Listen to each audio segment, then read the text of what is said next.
Finding the fair market value for your trading cards is really challenging, especially if you don't know what to look for. Probably one of the most obvious things that you see in the trading card market is people overvaluing or severely undervaluing their cards because they simply don't have the context needed for finding a fair market value. Today, we're going to take a deep dive into TCGPlayer, and I'm going to share with you guys a couple of insider tips to really understand how to find the fair market value for your ungraded cards. What we're going to do is jump in. I'm going to give you guys a couple of examples, but I'm going to take you through the basics right off the rip here. So if you're a veteran in this space, bear with me. This is going to be nice and quick.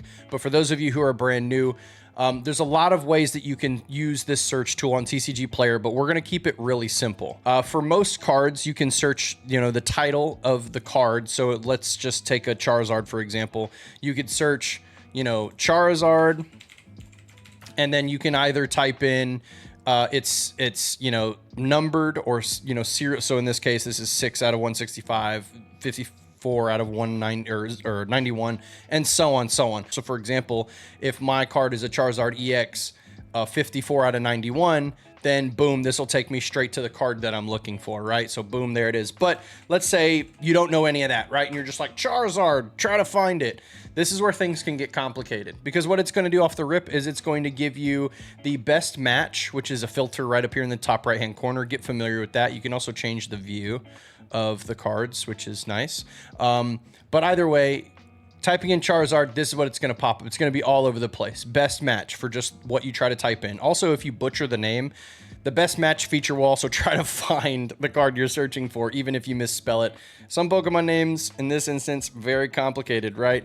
So either way, this will pull it up. What I like to do sometimes, if you know you're dealing with a high valued card, let's say you have like a base set Charizard, I sometimes like to filter price high to low, and that will give you your search of the top selling or the most valuable cards, and then it'll rank them down. This is the most commonly misconstrued way that people use TCGPlayer. This and the app, and we'll talk about that in a moment. But taking a look at this Blaine's Charizard right here in the middle of your screen, the first number that always pops out is this number that is big and bold, right? It's, this black ink right here. It says 7483, right? A lot of people will look at a card and go, this card is worth 7483. Right? Well, what that is often is that's going to be your TCG low, or your most recently sold card value. Here's the problem with just taking that number for face value.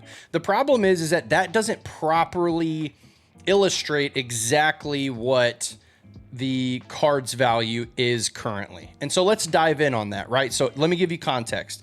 So obviously, before we leave this screen, it does show you market value, which is an aggregate of the entire market. That number is also misleading. It's going to give you an aggregate market price of all of the sales of all of the conditions of the card. So you can't just take market value for face value either, because it all determines on like what particular card is in front of you. Let's say in this example, this is going to be our card, right? We share this card. And our card in this example is going to be heavily played, okay? We have a heavily played Blaine's Charizard, and it's not first edition, but it is hollow. All those things are important, right? So our specific card, hollow Blaine's Charizard in heavily played condition. Now let's hop in. And I'm going to show you guys exactly why you can't take either of those numbers for the case in the instance of our card, right? Looking at it a little bit closer, 7483 is the damaged unlimited hollow. $74 for the non-first edition hollow version of this card, but it was damaged. So it was a little worse condition. Maybe it's a big crease or something than our heavily played Charizard, but this will give us an example. So that was the last sold here, and it even shows you who sold it, right? Now, scrolling down a little bit, once you've selected the card that you know is yours, right here, these two tools are really great. On the left is your market history price, right? And so you can see Charizard looking at these two graphs here, because it's going to show you both. The reason why it's showing you two graphs, your green line at the top up here is for first edition hollows, and it tells you right here, as you can see. And then our blue line down here is for unlimited hollows. Unlimited for Pokemon is just non-first edition, just your standard, standard edition, non-first. And so those prices are pretty firm. Like, the market is not going up and down much on this card. And that's because, again, 20-plus-year-old card. Blaine's Charizard, very popular from the team, from the Gym Heroes, I believe, from the Gym Challenge set. So yeah, you know, there's going to be some stability. It's an older card. So now the tool on the right here, this is the most important tool that you want to pay attention to, specifically latest sales. This is the most important part to this video. This is what gives you all the context, the proper context, to know exactly how to fairly value your cards and cards that you might be buying, which is also just as important. So let's click view more data right here. And then this sales history snapshot is going to pop up. This is what you need for every single card that is ungraded that you're going to look at. This is what you need. Now, sometimes you're not going to get the information you need based on this, and we'll talk about that as well. But let's dive in. So taking a look at this, this is very simply put all of the latest sales and from most recent to farthest away, listed here, and it gives you everything. It tells you the quantity that was sold, which most of them are one, but sometimes there are multiple. It gives you the price it was sold at on the right, the condition of the card, which is the most important piece to this entire thing that we're talking about here. And then of course the date. So taking a look at it, the date that we are recording this is Monday, June 24th. So taking a look, it looks like there was one sold, Mod Play Unlimited, which is non-first edition holo foil. So it's close to what we have. That's at 170. That could matter because if there's not very many heavily played sold versions of our card, then you know, you can kind of use a barometer of the condition that's adjacent to our card and that value and maybe knock a little bit off. So for example, if we were looking at this list, ours is heavily played. Let's say we couldn't find a heavily played version of this card, which is looking to be pretty true, honestly, after just a quick shot. Here's one right here a couple of days ago. But let's say we couldn't find one. Then it's probably pretty safe to say that you could use that mod play price and then just kind of go a little bit lower. So find mod play and maybe damaged and find a price that's somewhere in the middle. That would kind of be a way that you could find a fair price on that. But in this case, it looks like we do have at least one. So going through, we have all the conditions, light play, mod play, all that stuff. I'll make a video, a long form video on that, and that'll go to YouTube. Right now on our TikTok, we have a video that we made. So go check that out if you have TikTok. So that way you can kind of like tell like how to assign certain condition to your card. But either way, so it looks like the first sale for a unlimited heavy played holofoil Charizard, which is our card in this instance, is $108. Like, okay, cool. Oh, here we go. And so that was on the 22nd. So that was recently. It was just a couple of, oh, I'm sorry. This is May. This is May. So that was quite a bit ago, but it was only about a month ago. So like no big deal. That wasn't that long ago. No worries. So continuing to kind of scroll down, we have a heavy play. Here's another one on the 17th, which was just, 5 or so days before the most recent one. And that one actually sold for $136. And so just scrolling a little bit farther, here we go. We have another one a month before that. And that one sold for about $137 as well. So we have about 3 recorded sales for our specific card, with the most recent being a little over a month ago. So in this case, it's a Charizard. Even though it was a little over a month ago, I would say that you would probably lean, in this case, we would probably lean closer to the last sold card. And in many cases, a lot of people do that for that reason. But we would do it in this instance because we only have 3 sales at heavy play, and that could matter because that could mean that people don't want a card that is in that heavy played of condition, whereas you'll see a lot of light plaids and mod plaids probably sold because it's not that big of a deal. Like, people expect it to be worn because it's an old card. They don't necessarily expect it to be near mint or even light play, but they might not necessarily want something too heavily played, which could be the reason why we don't see many of these sold. But regardless, it's still Charizard, and it's in a popular set. It's in a vintage set, so it should be pretty easy to sell. So most people should still have interest in it. But the 2 later sales are around 137, and then we had one that was around, what was it, 108. So 137, 108, and then the most recent sale, sorry, the most recent sale was 108. We had 137, and then we had 136. So in April, 1 sold. In May, 1 sold. Sorry, 2 sold. In April and May, 137, 136. So right around that 137, 136 price point. You could go either way. But then you had one sale for 108, and that was most recent, 5 days after that second sale. So most people would probably lean to the 108 price point. And if someone just straight up said, we'll just go off of that and say it's 108, then that would be fine too. But the point I'm trying to make for you guys here is that recent sales matter. This card hasn't sold in a little over a month. What we're seeing has sold recently. A mod play one sold today. And then just a few days ago, several sales on the 19th, 17th, 14th, 11th, quite a few, several sold in last week at mod play, light play, mod play. So again, to kind of just using discernment here, it's like, okay, like it looks like this card is doing pretty good right now. And so if you were considering buying or selling this card, probably at that $108 mark is a fair place to be in terms of what's fair for market. So that's just the Charizard, okay? That's an example of an older card. Let me use an example of a newer card for you guys really quick, and then we're going to jump over, and I want to use a Magic example as well. Let's use Twilight Masquerade, which is the newest set for my modern fans out there, and let's kind of take a look. This card is super interesting to me, Carmine. This one's been moving a little bit up and down. So Carmine, one of the top hits from the new set, Twilight Masquerade. Now, the reason why I want to show you guys both a old vintage example and then a newer modern card example is because those markets are vastly different. And I'll show you guys exactly why. For your cards that are more modern, a lot of the times there's far less variance and there's far more sales. You also don't see a bunch that are like damaged and heavily played because it's a newer card. These are going to be mostly near mint and light play. Like you won't see them in much worse condition. And that's, again, because they're there. So also, taking a look at market price history, you have some pretty heavy fluctuation for this card based on when it was released. Then, of course, it tanked for a little bit. Then it was back up. So, not entirely surprised. Modern prices do that pretty consistently. But let's dive in and take a look at the recent sales for this one. Now, when you see a market price number for a card like this, so let's go back really quick and just take a look at the grid. So you see last sold, lowest listing was $95 here, and then you have market price at 103. Most of the time, the rule of thumb for modern cards is that you could look at the market price and go, okay, that's the fair market price. There is a small difference whenever you have markets trending. So this card tanks and then it had its moment where it spikes back up.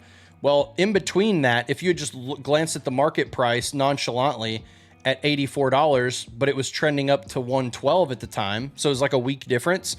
Well, if you had noticed that the card was trending up, then maybe the conversation is a little different, right? Maybe the market price, you kind of say, okay, well, this card is trending up because of look at all these sales type thing, right?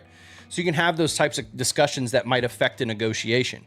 But overall, taking a look at the recent sales, you can see it. 1, 2, 3, 4, 5, 6, 7, 8, 9, 10, 11, 12, 13, 12 sales just today for this card. All of them near mint except for one, it looks like. And all of them around the same price, 107, 111, 96, 125. So there is some like $20 variance here and there, but overall, right around that $107 mark. Some of the recent sales prior to this, like dipping down to 97 and stuff like that, is kind of what brought the market price down from maybe 107 or 110-ish to 103, which is what TCGPlayer is showing. But all of that is really important context to understand what the current market is. So for example, when I'm going to buy a card or going to do a trade for a card, it's really important for me to know and for us to know exactly what we're getting into. Like, what's happening with this card? Does it have any recent sales? Buying that as a business might be detrimental if a card won't move, right? And it kind of just depends on what it is. If there's a Carmine, maybe you're likely to buy it at a little bit of a higher margin because you know that, 12 of them sold today. That's really good. And it's also a newer card. It's one of the few chase cards, I guess you could say, one of the top 2 or 3 hits in the set. So this one's pretty straightforward. Like, this makes sense. But this is a perfect example of kind of how modern is a little bit more consistent than what you can expect from vintage. Vintage is kind of a whole nother beast, or cards that are just older, and also cards that are a little less popular. A lot of the times that has the you know, it's kind of in the same realm. But let's just say, for example, we scroll down the value tree a little bit here and we go find, you know, let's see what this Diplin's, what's happening with this Diplin here. So here's a full art Diplin here. Oh, and he's Diplin, all right. that brother is doing exactly what his name said, and he took a big old Diplin right here, right around the first week that the set came out. And that happens. That's pretty common, so that's not anything too crazy. But let's take and he's kind of, you know, stabled off a little bit here and there. So let's take a look at some of his recent sales. So TCG has its market price right around 433, and let's take a look. So again, a lot of these near mint, but quite a few sales. 1, 2, 3, 4, 5, 6, 7, 8, 9, 10, 11. You guys get the deal, right? Like around 11, all around, you know, 449 to 360. Here's one for $5, 450, 472. So it's like right in that $4 to $5 range. So then you can say, okay, yeah, $4.33 is a pretty fair market price for this Diplin. And so that's just another example of modern being a little bit more consistent and a little bit easier for you to be like, okay, cool. We can go off of just face value here on TCGPlayer and be like, okay, that's the card. Now, what I sometimes look at and what you guys should always look at is recent sales and how they're trending. Like if this card's selling a ton, then that's a good thing. Just because it dipped in price quite a bit doesn't mean that it's not necessarily a card that people are after to either complete a set. Maybe they're a Diplin collector, like who knows, whatever. There's like a million different factors, but make sure that you don't get burned on a card because, you know, these types of dips happen. Like if you had if you opened this card and listed it at $10, plenty of them sold around $10. And then there was that tank where it was like, oh shoot, okay, like where's the real value of the card going to be? And of course it stabilizes right around $4 to $5. So that's just one example. Now let's take a look at Magic the Gathering. For my Magic folks, it's not much different. And to show you kind of what this looks like from one card game to the other, there's not a whole lot of variance. So I'm still, again, you could go best selling. So like I could click on best selling and TCGPlayer will show me some of the cards that are selling some of the best here. So that's just a filter option we had. So taking a look here, let's use Emrakul as an example. Emrakul, Modern Horizons 3 is the most recent set for Magic the Gathering for those of you who don't play Magic. And it saw a absolute historic tank, which is not necessarily surprising. It had a pre-release that lasted a week before the set officially came out. So prices got a chance to inflate and then they took a absolute colossal nosedive.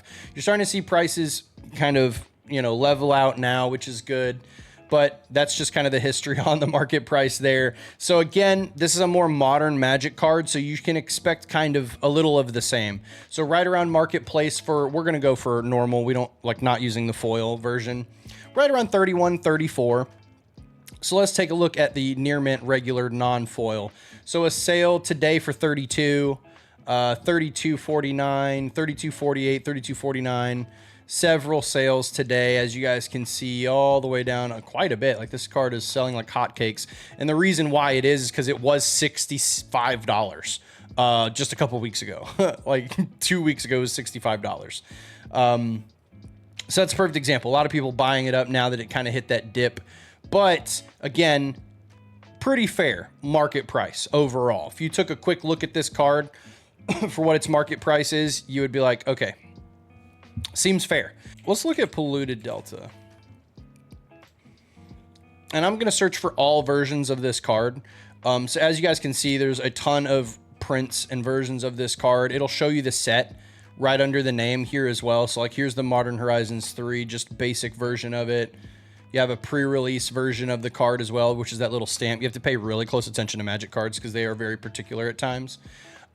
Let's just go with, I wanted to go with an older version. Let's go with the Zendikar Rising version of this card, which is a very, very popular printing of Polluted Delta, which is a primary fetch land in Magic the Gathering. It's a very popular card. Let's take a quick look. So this one's going to be pretty firm, and maybe this isn't a good example. Well, I guess it is a good example, similar to Charizard, where the popularity is very high. The playability is very high, which obviously is not the case for Charizard, but it sells quite a bit and is very popular because it's one of the better, I guess, arts version of the card, which in Magic, that's very popular for people to prefer a certain art over another, so it sees better value. But again, taking a quick look at this versus the market value, No sales today, but several that happened yesterday and before. You'll see some variance here. That's a foil, but a couple of near mints at $31 and $33. One sold for $44. Another quick tip that's really important is that sometimes you have people who have been selling, you have sellers on TCGPlayer who have absolutely massive operations. They have a huge customer base because they've done really good business for a really long time. And sometimes people will pay a premium to do business through them. Or it's customers who have been legacy clients and they've been buying from them for years and years because, again, they've been reliable. And so they kind of have a little bit of a loyalty bump in terms of the prices. They don't have to try to match trends on market because their customers are just already going to spend money with them. So sometimes these one-off sales you can't put too much attention into. So for example, if the market price is at 38 and there's one or two one-off sales where it's like $4 or $5 more, if someone's trying to be like, hey, the last one sold was $44, sell this to me at, let's say you have it listed for 38 or you would like 38 for it. And someone's like, really it's supposed to be at like 42 and they just come up with like this arbitrary bump. I mean, sometimes you can do that. Most of the time, that's not something that we do necessarily. Now, if you start to see it trending up a little bit and there's one or two, maybe three sales where there's been a separation and it has bumped $4 or $5 or whatever, and maybe some of the ones that are currently listed are at that higher price, for example, because you have your listings down here, then totally, that just shows that the market is trending that way. So that's more than fair. Taking a look at Mana Crypt here, there are so many different printings of this, especially some newer ones that came out, the special guest versions. But let's just take a look at one that's a classic. You have this older one here from the media promos, but let's just use like Double Masters, for example. It's a really popular version of this card. And it's had its moments where it's dipped and gone back up. Mana Crypt it was severely reprinted. And that kind of took a little bit of a hit because of that. But for the most part, it's been pretty sturdy in terms of its price. But just kind of taking a look again at this pricing tool and saying, okay, the market value is around 189. Here's a couple of examples where Light Played sells for 175, which is just a little bit less, 178 for a near mint here. And again, just so important to take a look at recent sales and make sure that these recent sales kind of match up with what the current market value is. Because again, this market value, what they're showing you here is just a aggregate of every single sale. Light play, near mint, mod play, everything, right? So it's important to make sure that you understand that you're taking a look at the conditions of the cards that are selling and that the price they're selling for matches, at least comes close to the value that you're trying to assign to it. There's been plenty of times where we've been like, honestly, there's way more sales at 175. There's a ton of sales at 175, and we don't see very many at, 189, which is what the market is showing. So then we go, okay, yeah, like, will you do 175? Sure. That makes sense, right?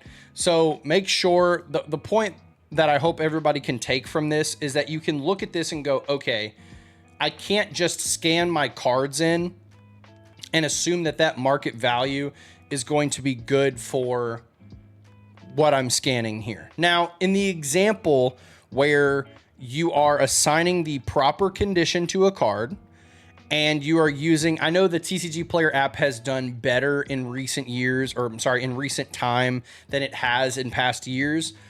But overall, there's always context that could be missed. There's always the market could be shifting.